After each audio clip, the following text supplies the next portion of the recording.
السلام علیکم ورحمۃ اللہ وبرکاتہ۔ اچھا، آپ نے حج کا طریقہ پوچھا ہے کہ حج کا طریقہ کیا ہے؟ اس کے اندر سب سے پہلے تو یہ بات یاد رکھیں کہ 3 طرح کے حج ہوتے ہیں: حج افراد، حج قران اور حج تمتع۔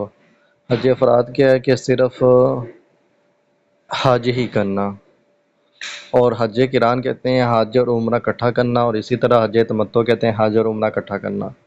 حج قران اور حج تمتع کے اندر فرق یہ ہے کہ تمتع کے اندر قربانی وہاں سے لے سکتے ہیں اور قران کے اندر اپنے ملک سے قربانی لے کر جاتے ہیں۔ پہلا فرق یہ ہے دونوں کے اندر، اور دوسرا فرق یہ ہے کہ تمتع کے اندر عمرہ کر کے احرام کھول دیتے ہیں، پھر جب حج کا ٹائم آتا ہے دوبارہ احرام باندھ لیتے ہیں۔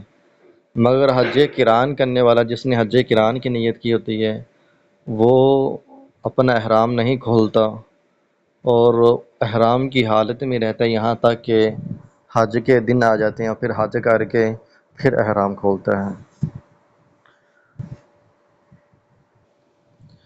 اچھا، اب مختصر سا طریقہ میں آپ کو بتانے لگا ہوں۔ پہلے نمبر پہ آپ نے کیا کرنا ہے، احرام باندھنا ہے۔ احرام باندھ کے طواف کرنا، جا کے طواف کر کے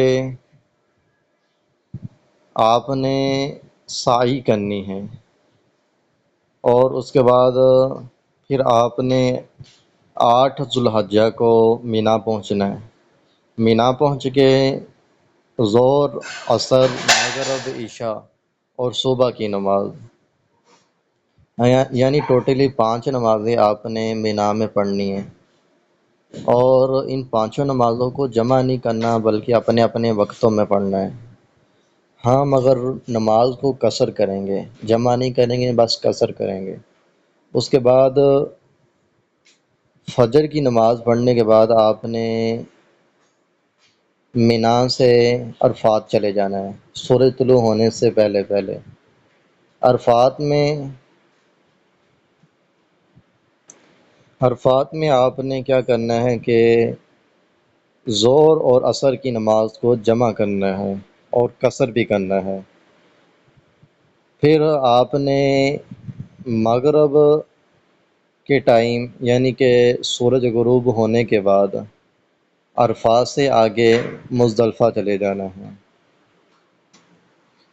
مزدلفہ پہنچ کے آپ نے کیا کرنا ہے کہ مغرب اور عشاء کی نماز کو جمع کرنا ہے، یعنی کہ اذان تو ایک ہی ہوتی ہے جمع کرنے کے اندر، مگر تکبیریں ہر نماز کی علیحدہ علیحدہ ہوتی ہیں۔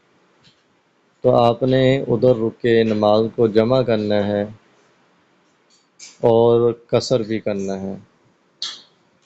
پھر آپ نے